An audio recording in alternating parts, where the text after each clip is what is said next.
and C into one person and B and D into another person.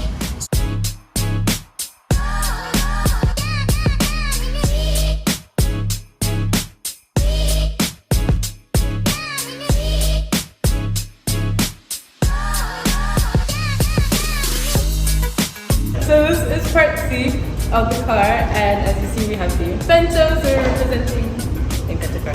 Thank you. So I just finished part B of the go-kart. You can see here we've got the handle with the brake, and then this is going to attach to the frame of the go-kart once the rest of the parts are complete.